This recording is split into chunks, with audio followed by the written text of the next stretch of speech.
My niece smirked. Mom says nobody would even care if you just disappeared. No one defended me. I got up, packed my things, and left. The next morning, they discovered a box in the guest room. Inside was every account statement, every payment, every bill I'd ever covered. I, 42M, had been living with my sister and her family for 3 years after my divorce left me financially devastated.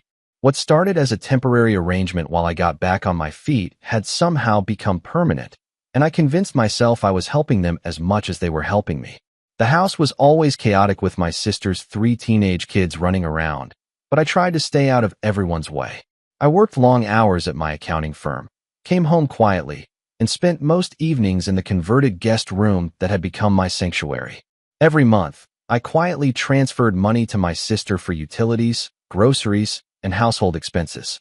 I never made a big deal about it because I was grateful to have a roof over my head. My sister had always been the golden child growing up, effortlessly charming and socially graceful in ways I never managed to be. Even as adults, family gatherings revolved around her stories and achievements while I faded into the background. I told myself it didn't matter anymore, that we were both grown adults helping each other through tough times. The breaking point came on a Thursday evening in late October. I had just gotten home from a particularly brutal day at work, having spent 14 hours trying to save a client from an IRS audit.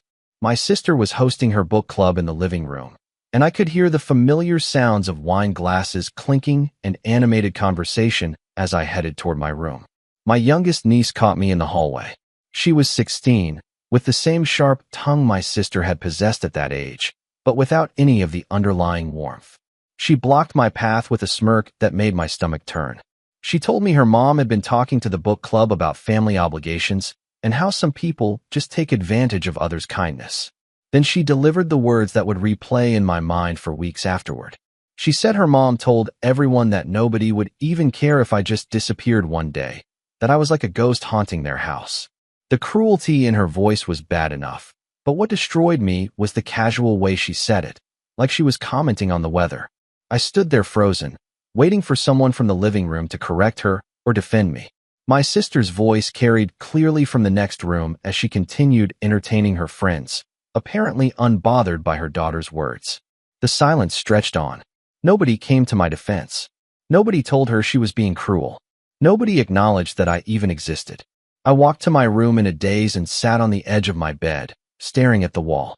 3 years of quietly contributing, of staying out of the way, of being grateful for scraps of belonging in my own family. 3 years of telling myself that blood meant something, that we were all just trying to make the best of difficult circumstances. That night, I started packing. Not frantically or emotionally, but methodically. I folded my clothes, packed my books, and carefully wrapped the few personal items I had accumulated. By 2 in the morning, everything I owned fit into 4 boxes and 2 suitcases. I had been documenting my financial contributions from the beginning, partly out of professional habit and partly because my divorce had taught me to keep careful records of everything.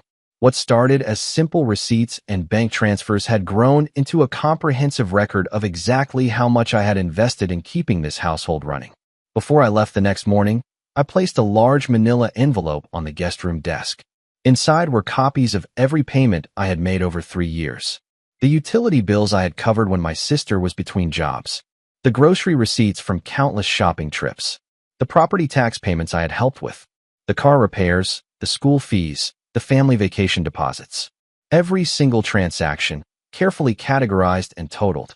I included a brief note explaining that I was moving out and wanted to make sure there was no confusion about our financial arrangements. I thanked them for letting me stay and wished them well. I kept it polite and businesslike, the way I handled everything else in my life. My brother-in-law found the envelope when he went to check if I had left anything behind. My sister called me within an hour, her voice shrill with panic. She wanted to know where I was, why I had left without saying anything, and what I meant by the papers I had left behind. I explained calmly that I had heard her daughter's comments and realized it was time for me to find my own place. When she tried to brush off her daughter's words as teenage dramatics, I reminded her that nobody had corrected or defended me when it happened. The silence had been just as telling as the original cruelty. She shifted tactics and started talking about money. She wanted to know if I expected them to pay me back for everything I had contributed over the years. I told her I didn't expect anything, that the documentation was simply for clarity and closure. But word spread quickly through our extended family. My mother called that afternoon, confused about why my sister was suddenly worried about money and asking if I had been keeping track of every penny like some kind of loan shark. When I calmly explained the situation, including the exact amounts I had contributed, the silence on the other end of the line stretched uncomfortably long. My sister had apparently been telling everyone that I was staying with them rent-free, that they were supporting me through my difficult time. The reality painted in those account statements told a very different story. I had been contributing almost 60% of their monthly household expenses for 3 years. The ripple effects began immediately. My brother-in-law, who I had always gotten along with reasonably well, started asking questions about where their money had actually been going if I had been covering so much. My sister had been managing the household finances, and apparently several family members had been contributing money over the years under the impression that they were helping support me. My middle niece, who was away at college, called me directly after her parents told her I had moved out. She was confused about why I would leave so suddenly and wanted to hear my side of the story. When I explained what her younger sister had said and how nobody had defended me, she was genuinely shocked. She told me she had always assumed I was barely contributing anything and that her parents were being incredibly generous by letting me stay. The documentation I had left behind revealed not just my contributions, but also painted a clear picture of the family's actual financial situation. They had been living beyond their means for years, using my contributions to maintain a lifestyle they couldn't actually afford on their own income. My sister's book club friends apparently learned about the situation when she had to cancel several planned events due to sudden budget concerns. The same people who had listened to her complain about her freeloading brother were now hearing a very different version of events. Within 2 weeks, I had found a small apartment across town and was settling into living alone for the first time in years. The silence was strange at first, but gradually became peaceful. Nobody made cutting remarks about my presence. Nobody treated me like an inconvenience they were graciously tolerating. Update 1. 3 weeks after I moved out, my youngest niece showed up at my apartment. She looked smaller somehow, less confident than the sharp-tongued teenager who had delivered such casual cruelty. She wanted to apologize for what she had said, claiming she didn't really mean it and had just been repeating things she had heard. I listened to her explanation quietly. She told me her mom had been stressed about money for months and had been making comments about everyone in the house needing to pull their weight. She said she hadn't realized how much I was actually contributing and thought I was just taking advantage of their kindness. When she finished talking, I asked her why she thought it was acceptable to tell someone that nobody would care if they disappeared, regardless of what she thought about their living situation. She didn't have an answer for that.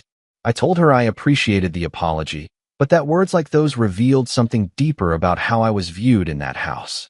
I explained that the cruelty wasn't just in what she said, but in how comfortable she felt saying it, and how nobody else saw fit to correct her. She cried then, probably realizing that a simple apology wasn't going to fix what she had broken. I didn't comfort her. This was a lesson she needed to learn, and cushioning it wouldn't help her grow into a better person. The financial impact on my sister's household became more apparent as the months passed. They had to downsize their cable package, cut back on dining out, and my sister took on additional freelance work. My brother-in-law started questioning other family financial decisions more closely. My mother, who had initially been critical of my decision to leave, gradually began asking more questions about the 3 years I had lived there. She realized that my sister's version of events hadn't been entirely accurate, and that I had been contributing far more than anyone knew. Update 2. 6 months later, my sister's marriage hit a rough patch. The financial stress of losing my contributions, combined with the trust issues that arose from the revelation about their actual financial situation, created problems that extended far beyond money. My brother-in-law felt deceived about their household finances. He had been working extra hours and turning down social activities under the impression that they needed to tighten their budget to support me. Learning that I had actually been subsidizing their lifestyle while being treated like a burden created resentment that went deeper than dollars and cents. My sister tried to contact me several times during this period. She wanted to talk about family reconciliation and moving forward. But every conversation eventually circled back to whether I would consider moving back in or at least resuming some financial support for old times' sake. I realized that she still didn't understand what had actually happened. She saw the problem as a misunderstanding about money rather than a fundamental issue about respect and belonging. She was willing to acknowledge that I had contributed more than she had given me credit for, but she couldn't grasp that the money had never been the real issue. The real issue was that I had spent 3 years being treated like an inconvenience by people who were financially dependent on my contributions. I had been made to feel grateful for tolerating cruelty while subsidizing the very household that viewed me as disposable. My middle niece visited me regularly during her college breaks. She had always been the thoughtful one in the family, and she seemed to understand the deeper implications of what had happened. She told me that the family dynamics had shifted significantly since I left, and not in ways that could be easily repaired. She said her younger sister had become more withdrawn and seemed to carry guilt about her role in my departure. Her parents were arguing more frequently about money and honesty. The extended family gatherings had become awkward because everyone now knew about the financial arrangements that had been kept secret for years. Update 3. A year after I moved out, I received an invitation to my oldest niece's wedding. She was my sister's daughter from her first marriage, and we had always had a good relationship despite the family tensions. I was genuinely surprised to be included, given the ongoing estrangement from her mother. I decided to attend, partly because I cared about my niece and partly because I was curious about how the family dynamics had evolved. The wedding was beautiful, but the undercurrents of tension were unmistakable. My sister approached me during the reception. She looked tired and older than her years. She told me she missed having me around, and that the house felt empty without me. She said she had learned a lot over the past year about family and finances and respect. When I asked what specifically she had learned, she struggled to articulate it. She talked about budgets and household contributions, but she still seemed to miss the fundamental point about dignity and belonging. I told her that I was glad she was learning to manage their finances more transparently, but that my decision to leave hadn't been about money. It had been about being treated like family rather than like an unwelcome charity case who should be grateful for scraps of tolerance. She started to argue that they had never treated me badly, but I stopped her. I reminded her about her daughter's words, about the silence that followed, about the years of being made to feel like an imposition while contributing more to their household than anyone realized. For the first time, I saw a real understanding cross her face. She realized that all the financial transparency in the world couldn't undo the fundamental disrespect that had characterized our living arrangement. My youngest niece, now 17 and seemingly more mature, approached me as the evening was ending. She told me she had spent a lot of time thinking about what she had said and why she had felt entitled to say it.